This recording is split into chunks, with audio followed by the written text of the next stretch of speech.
Hello, ನಮಸ್ಕಾರ ಎಲ್ರಿಗೂ. Welcome to south ರುಚಿ ಚಾನಲ್. ನಾನು ಸಿಂಧು. ಇವತ್ತೊಂದು ವ್ಲಾಗ್ನ ಶುರು ಮಾಡೋಣ. ಇವತ್ತು ನಾವು ಎಲ್ಲ ರೆಡಿಯಾಗಿ ಬೆಳಗ್ಗೆನೇ ಸ್ವಲ್ಪ ಹಲಕ್ಸನ್ನ ಡಾಕ್ಟರ್ ಹತ್ರ ಕರ್ಕೊಂಡು ಹೋಗಬೇಕಾಗಿತ್ತು, ಹಾಗಾಗಿ ಹೊರಟಿದ್ದೀವಿ. ಸ್ವಲ್ಪ ಯಾಕೋ ಒಂದು 2-3 ಡೇಸಿಂದ ಅವಳಿಗೆ ಅಷ್ಟು ಕಂಫರ್ಟಬಲ್ ಇರಲಿಲ್ಲ ಅವಳು, ಹಾಗಾಗಿ ತೋರಿಸ್ಕೊಂಬರೋಣ ಅಂಥೇಳಿ ಹೆಬ್ಬಾಳಗೆ ಹೋಗೋಣ ಅಂಥೇಳಿ. ಯಾಕೆಂದರೆ ಅಲ್ಲಿ ಎಲ್ಲ ಸ್ಕ್ಯಾನಿಂಗು ಅದು ಇದು ಏನೇ ಇದ್ರೂ ಎಲ್ಲ ಫುಲ್ ಟ್ರೀಟ್ಮೆಂಟ್ ಇರುತ್ತಲ್ಲ. ಈ ಕಡೆ ನಮಗಿರೋ ಕಡೆ ಚಿಕ್ಕ ಚಿಕ್ಕ ಹಾಸ್ಪಿಟಲೆಲ್ಲ ತೋರಿಸಿದ್ರೆ ಮತ್ತೆ ಅಲ್ಲಿಗೆ ರೆಫರ್ ಮಾಡ್ತಾರೆ ಅವರು. ಸೊ ಹಾಗಾಗಿ ಡೈರೆಕ್ಟಾಗಿ ಅಲ್ಲೇ ಕರ್ಕೊಂಡು ಹೋಗ್ಬಿಡೋಣ ಅಂಥೇಳಿ. ಮಗನಿಗೂ ಇವತ್ತು ರಜೆ ಇತ್ತು, ಹಾಗಾಗಿ ಹೊರಟ್ವಿ ಅಲೆಕ್ಸನ್ ಕರ್ಕೊಂಡು. ಅಲೆಕ್ಸನ್ಗೆ ಹಾಸ್ಪಿಟ್ಲ್ ಅಂತ ಗೊತ್ತಿಲ್ಲ, ಫುಲ್ ಎಕ್ಸೈಟ್ಮೆಂಟ್ ಅವಳಿಗೆ, ಎಲ್ಲೋ ಬೇರೆ ಕಡೆ ಕರ್ಕೊಂಡು ಹೋಗ್ತಿದ್ದಾರೆ ನನ್ನನ್ನು ಅಂತ. ಹಾಸ್ಪಿಟ್ಲ್ ಅಂದ್ರೇ ಫುಲ್ಲು ವಾಪಸ್ ರಿವರ್ಸ್ ಗೇರ್ ಹಾಕ್ಕೊಂಡು ವಾಪಸ್ ಹೊಟ್ಟೋಗ್ಬಿಡ್ತಾಳೆ. ಸೊ ಇವಾಗ ರೀಚ್ ಆದ್ವಿ. ಗೊತ್ತಿಲ್ಲ, ಸ್ಮೆಲ್ ಡೋರ್ ಹತ್ರ ಹೋಗ್ತಿದ್ದಂಗೆ ಗೊತ್ತಾಗ್ಬಿಡುತ್ತೆ ಅವಳಿಗೆ ಸ್ಮೆಲ್ಲಲ್ಲಿ. ನೋಡೋಣ ಫಸ್ಟು ಒಂದು ಅಲ್ಲೇ ಆಲ್ರೆಡಿ ಒಂದ್ಸಲಿ ಬಂದು ತೋರಿಸಿದ್ದೀವಿ. ಸೊ ಇನ್ನೊಂದು ಸಲ ಮತ್ತೇನಾದ್ರು ಒ ಪಿ ಡಿ ರಿಜಿಸ್ಟ್ರೇಷನ್ ಮಾಡಿಸ್ಬೇಕಾ ಏನಂತ ಗೊತ್ತಿಲ್ಲ. ಸಿಕ್ಕಾಪಟ್ಟೆ ದೊಡ್ಡ ಹಾಸ್ಪಿಟ್ಲು ಇದಂತೂ. ನಾವು ಅಲೆಕ್ಸನ್ ಕರ್ಕೊಬಂದ್ಮೇಲೆ ಇದೆಲ್ಲ ನೋಡ್ತಿರೋದು. ಮೊದಲೆಲ್ಲ ಇಲ್ಲೆಲ್ಲ ನಾವೆಲ್ಲ ಬರ್ತಾನೆ ಇರಲಿಲ್ಲ. ನಮಗಿಂತ ಮುಂಚೆ ನಾವು ಬರೋಷ್ಟೊಳಗೆ ಆಗಲೇ ಒಂದು 10:30 ಆಗೋಗಿತ್ತು. ಸೊ ಅಷ್ಟೊತ್ತಿಗೆ ಆಗಲೇ ಸಿಕ್ಕಾಪಟ್ಟೆ ಕ್ಯೂ ಇದೆ ಅಂತ ಕಾಣುತ್ತೆ. ನೋಡೋಣ. ಸಿಕ್ಕಾಪಟ್ಟೆ ಕ್ಯೂ ಇದೆ. ಒ ಪಿ ಡಿನಲ್ಲೇ ಇಷ್ಟೊಂದು ಜನ ನಿಂತಿದ್ದಾರೆ ರಿಜಿಸ್ಟ್ರೇಷನ್ಗೆ. ಬೆಕ್ಕು, ನಾಯಿ, ಅದು ಇದು, ಕುರಿ, ಮೇಕೆ, ಮೊಲ, ಎಲ್ಲ ಥರದ ಪ್ರಾಣಿಗಳು ಎಲ್ಲದಕ್ಕೂ ಟ್ರೀಟ್ಮೆಂಟ್ ಇದೆಯಲ್ಲ. ಸೊ ಹಾಗಾಗಿ ಸರ್ಜರಿ ಎಲ್ಲ ಮಾಡ್ತಾರೆ ಇಲ್ಲಿ, ಹಾಗಾಗಿ ಬಂದ್ವಿ. ಸೊ ಅಲೆಕ್ಸಿಂಗೆ ಎಕ್ಸ್ರೇ ಬರ್ಕೊಟ್ಟಿದ್ದಾರೆ, ಸ್ಕ್ಯಾನಿಂಗ್ ಮಾಡಿಸ್ಬೇಕು ಅಂತ ಹೇಳಿ. ಸ್ಕ್ಯಾನಿಂಗು ಮಾಡಿಸಿದ್ವಿ, ಅದು ಎಲ್ಲ ಆಯಿತು. ಈ ನೆಕ್ಸ್ಟು ಅಲ್ಟ್ರಾಸೌಂಡ್ ಒಂದು ಮಾಡಿಸಿ ಅಂತ ಹೇಳಿದರೆ ಅಲ್ಟ್ರಾಸೌಂಡ್ ಮಾಡಿಸ್ತಿದ್ದಾನೆ ಮಗ. ನಾನು ಹೊರಗಡೆ ಕೂತಿದ್ದೆ.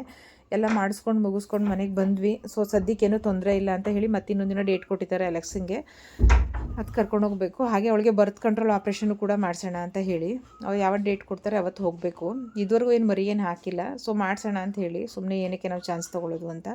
ಮನೆಗೆಲ್ಲ ಬಂದು ಇವಾಗ ನಮ್ಮನೆಯವ್ರು ಇನ್ನೇನು ರಜೆ ಮುಗೀತು, ಹೊರಡೋ ಟೈಮ್ ಆಯಿತು ಅವರಿಗೆ. ಸೊ ಹಾಗಾಗಿ ಸ್ವಲ್ಪ ತಿಂಡಿ ಮಾಡಿಕೊಡು. ಸಾಮಾನ್ಯ ಇತ್ತೀಚೆಗೆ ತೊಗೊಂಡೋಗ್ತಿರ್ಲಿಲ್ಲ ಅವರು.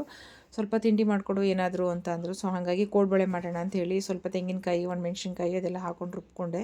ಈ ಥರ ಮಾಡಿದ್ರೆ ಏನೋ ಥರ ಚೆನ್ನಾಗಿರುತ್ತೆ ಟೇಸ್ಟು. ಹಾಗಾಗಿ ಸ್ವಲ್ಪ ರವೆ ಬಿಸಿ ಮಾಡ್ಕೊಳ್ತಾ ಇದ್ದೀನಿ. ರವೆ ಬಿಸಿ ಮಾಡಿಕೊಂಡು ಇವಾಗ ಅದಕ್ಕೆ ಅಕ್ಕಿ ಹಿಟ್ಟು ಹಾಕ್ಕೊಳ್ತಾ ಇದ್ದೀನಿ. ಇದು ಫುಲ್ ರೆಸಿಪಿ ನಿಮ್ಗೆ ತೋರಿಸೋಣ ಅಂತ ಅಂದ್ಕೊಂಡೆ, ಬಟ್ ಗಡಿಬಿಡಿನಲ್ಲಿ ಇದ್ದಿದ್ದರಿಂದ ನಾನು ಇದನ್ನು ರೆಸಿಪಿನ ಶೂಟ್ ಮಾಡ್ಕೊಳಕ್ಕಾಗಲಿಲ್ಲ. ಸೊ ಇನ್ನೊಂದ್ಸಲ ಯಾವಾಗಲಾದರೂ ಮಾಡಿ ಹಾಕ್ತೀನಿ. ಈ ಥರ ರುಬ್ಬಿ ಮಾಡೋದ್ರಿಂದ ತುಂಬಾ ಟೇಸ್ಟ್ ಚೆನ್ನಾಗಿರುತ್ತೆ, ಮತ್ತು ಒಂಥರ ಏನೋ ಡಿಫ್ರೆಂಟಾಗಿರುತ್ತೆ. ಮೈದಾ ಯೂಸ್ ಮಾಡೋ ಹಾಗಿಲ್ಲ, ಹಾಗೆ ಮಾಡೋದು. ಹಾಗಾಗಿ ಸೊ ಇವಾಗ ನಾನು ಎಣ್ಣೆ ಮತ್ತು ಸ್ವಲ್ಪ ತುಪ್ಪ ಎರಡನ್ನೂ ಬಿಸಿ ಮಾಡಿ ಹಾಕ್ಕೊಂಡು ಮಿಕ್ಸ್ ಮಾಡ್ಕೊಳ್ತಾ ಇದ್ದೀನಿ. ಎಲ್ಲ ರೆಡಿ ಆಯಿತು. ಇವಾಗ ನಮ್ಮ ಬಿಲ್ಡಿಂಗಲ್ಲಿ ನಮ್ಮ ಕ್ವಾರ್ಟರ್ಸಲ್ಲೇ ಇನ್ನೊಬ್ಬರು ಆಂಟಿ ಇದ್ದಾರೆ. ಸೊ ಅವ್ರನ್ನೂ ಕರ್ಕೊಂಡು ಸ್ವಲ್ಪ ಎಲ್ಲಿಗೆ ಬನ್ನಿ ಆಂಟಿ ಅಂತಾರೆ. ಒಬ್ಳಕ್ಕೆಲ್ಲ ಆಗಲ್ವಲ್ಲ, ಹಾಗಾಗಿ ನಾನು ಮತ್ತು ಅವರು ಇಬ್ಬರು ಸೇರಿಕೊಂಡು ಕೋಡ್ಬಳೆ ಎಲ್ಲ ಮಾಡ್ಕೊಂಡ್ವಿ ಸ್ವಲ್ಪ.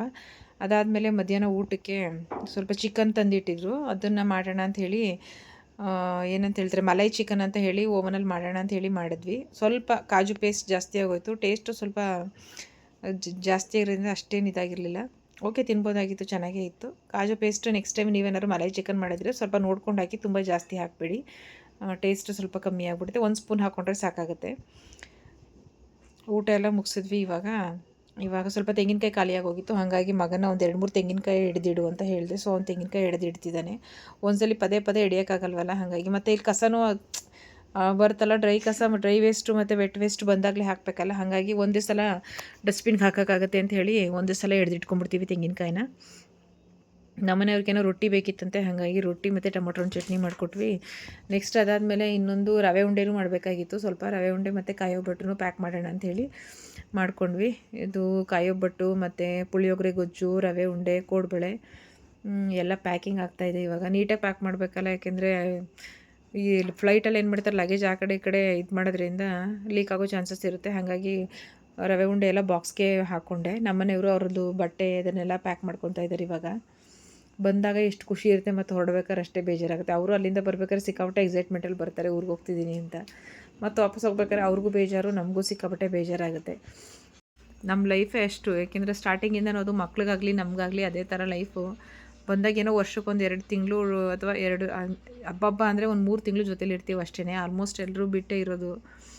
ರಿಟೈರ್ಡ್ ಆಗೋ ತನಕನೂ ಇದೆ, ಏನು ಮಾಡೋಕ್ಕಾಗಲ್ಲ. ಬಂದಾಗಷ್ಟೇ ಸ್ಟಾರ್ಟಿಂಗಲ್ಲಿ ಸಿಕ್ಕಾಪಟ್ಟೆ, ಮಕ್ಕಳು ಅಷ್ಟೇ ತುಂಬ ಚಿಕ್ಕವರಿದ್ದಾಗ ಸಿಕ್ಕಾಪಟ್ಟೆ ಬೇಜಾರು ಮಾಡ್ಕೊಳ್ಳೋರು, ಹೋಗ್ಬೇಕಾರೆಲ್ಲ ಸಿಕ್ಕಾಪಟ್ಟೆ ಅಳೋರು ಸ್ಟಾರ್ಟಿಂಗಲ್ಲಂತೂ. ಬಿಟ್ಟೋಗ್ಬಿಡಿ. ನಾನು ಚಿಕ್ಕ ಮಗ ಅಂತೂ ಸಿಕ್ಕಾಪಟ್ಟೆ ಅಳೋನು ಸ್ಟಾರ್ಟಿಂಗ್ ಚಿಕ್ಕವನಿದ್ದಾಗ. ಸೊ ಏನೂ ಮಾಡೋಕ್ಕಾಗಲ್ಲ, ಲೈಫ್ ಹೆಂಗೆ ಕರ್ಕೊಂಡೋಗುತ್ತೆ ಹೆಂಗೆ ಹೋಗ್ತಾ ಇರಬೇಕಲ್ವ, ಎಲ್ಲರ ಜೀವನವೂ ಒಂದೊಂದು ಥರ. ಹಾಗಾಗಿ ಸೊ ಅವ್ರಿಗೆ ಬೆಳಗ್ಗೆ 6:15ಗೆ ಫ್ಲೈಟ್ ಇತ್ತು.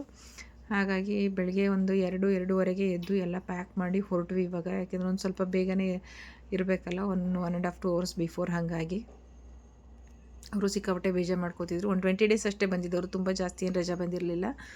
ಮತ್ತು ಇನ್ನು ಗೌರಿ ಹಬ್ಬಕ್ಕೆ ಮತ್ತೆ ಬರಬೇಕಾಗುತ್ತಲ್ಲ, ಹಾಗಾಗಿ ಹೊರಟ್ವಿ. ಇತ್ತು 2:30-3 ಗಂಟೆಯಲ್ಲಿ ನಾವು ಹೊರಟ್ರು. ಸಿಕ್ಕಾಪಟ್ಟೆ ಟ್ರಾಫಿಕ್ಕು ಕೂಡ ಇದೆ ಏರ್ಪೋರ್ಟ್ ರೋಡಲ್ಲಿ.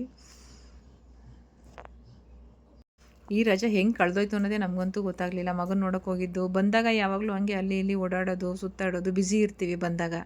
ಅಪರೂಪಕ್ಕಲ್ವ ನಾವು ಫ್ಯಾಮಿಲಿ ಜೊತೇಲಿ ಇರ್ತೀವಲ್ವ, ಯಾವಾಗಲೂ ಅಷ್ಟೇ ರಜೆಗಳು ಹೆಂಗೆ ಕಳೆದೋಗುತ್ತೆ ಅನ್ನೋದೇ ಗೊತ್ತಾಗಲ್ಲ ನಮ್ಗಳಿಗಂತೂ. ನಮ್ಮೊಬ್ರದ್ದು ಅಂತ ಹೇಳ್ತಿಲ್ಲ, ಈ CRPF ಇರೋರು ಅಥವಾ ಮಿಲ್ಟ್ರಿಲಿ ಇರೋವಂಥವ್ರ ಫ್ಯಾಮಿಲಿದು ಎಲ್ರದ್ದು ಸ್ಟೋರಿ ಇದೇನೆ ಆಲ್ಮೋಸ್ಟು 99%. ಒಂಥರ ಅವ್ರು ಬಂದಾಗಲೇ ನಮ್ಗಳಿಗೆ ಹಬ್ಬ ಅಂತಲೇ ಹೇಳ್ಬೋದು. ತುಂಬ ಖುಷಿ, ಎಲ್ಲರೂ ಒಟ್ಟಿಗೆ ಸೇರ್ಕೊಂಡು ಎಲ್ಲರೂ ಹೋಗ್ತೀವಿ, ಎಲ್ಲರೂ ಜೊತೇಲಿರ್ತೀವಿ ಅದೈತಿ. ಇಲ್ಲಾಂದರೆ ಮಾಮೂಲಿ ಫೋನಲ್ಲಿ ಇರ್ತೀವಿ ಅಷ್ಟೇ, ಫೋನಲ್ಲಿ ಮಾತಾಡ್ಕೊಳ್ತೀವಿ, ಇದು ಮಾಡ್ಕೊಳ್ತೀವಿ ಅಷ್ಟೇ. ಹಾಗಾಗಿ ಟೈಮ್ ಆಯಿತು ಅಂತ ಹೇಳಿ ಅವ್ರ ಲಗೇಜ್ ಎಲ್ಲ ಟ್ರಾಲಿಗೆ ಹಾಕ್ಕೊಂಡು ಹೊರಟ್ರು. ಇವಾಗ ಸಿಕ್ಕಾಪಟ್ಟೆ ಹೊರಡ್ಬೇಕಾದ್ರೆ ಮನ್ಸಿಗೆ ತುಂಬಾ ಭಾರ ಅಂತ ಅನಿಸುತ್ತೆ. ಅವ್ರಿಗೂ ಸಿಕ್ಕಾಪಟ್ಟೆ ಬೇಜಾರಾಗುತ್ತೆ. ಎಷ್ಟು ದೂರ ಮರೆಯಾಗೋ ತನಕನೂ ತಿರುಗಿ ನೋಡಿಕೊಂಡೇ ಹೋದರು. ಕಷ್ಟ ಏನೂ ಮಾಡೋಕ್ಕಾಗಲ್ಲ, ಕರ್ತವ್ಯ ಅಂತ ಬಂದಾಗ ಹೋಗಲೇಬೇಕಾಗುತ್ತೆ, ಜೀವನ ನಡಿಬೇಕಲ್ಲ, ಹಾಗಾಗಿ. ಅವ್ರು ಹೊರಟ್ರು. ಇವಾಗ ನಾವು ಅವ್ರನ್ನ ಬಿಟ್ಟು ಮನೆ ಕಡೆ ಹೊರಟ್ವಿ. ಅಲೆಕ್ಸನು ಬಂದಿದ್ದು ಡ್ರಾಪ್ ಮಾಡೋದಕ್ಕೆ. ಅಲೆಕ್ಸನು ತುಂಬಾ ಚೆನ್ನಾಗಿ ಟೈಮ್ ಸ್ಪೆಂಡ್ ಮಾಡಿದ್ಲು ಅವ್ರ ಜೊತೆ ಅಂತ ಹೇಳ್ಬೋದು. ಈ ಸಲ ತುಂಬಾ ಫ್ರೆಂಡ್ಲಿ ಆಗಿದ್ಲು. ಸ್ವಲ್ಪ ನಮ್ಮನೆಯವ್ರನ್ನ ಕಂಡ್ರೆ ಸಿಕ್ಕಾಪಟ್ಟೆ ಹೆದರ್ಕೋತಾ ಇದ್ಲು. ಬಟ್ ಈ ಸಲ ಆ ಥರ ಇರಲ್ಲ. ಇಬ್ಬರು ಸಿಕ್ಕಾಪಟ್ಟೆ ಕ್ಲೋಸ್ ಆಗಿದ್ದರು.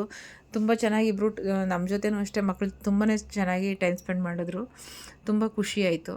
ವಾಪಸ್ ಹೋಗೋಷ್ಟೊತ್ತಿಗೆ ಆಗ್ಲೇ 5:30 ಆಗೋಗಿತ್ತು. ಬೇಗ ಎದ್ದಿದ್ದಲ್ಲ, ಹಾಗಾಗಿ. ಇದಾಗಿತ್ತು ಇವತ್ತಿನ ನಮ್ಮ ವ್ಲಾಗ್. ಇಷ್ಟ ಆದರೆ ಲೈಕ್ ಮಾಡಿ. Thanks for watching.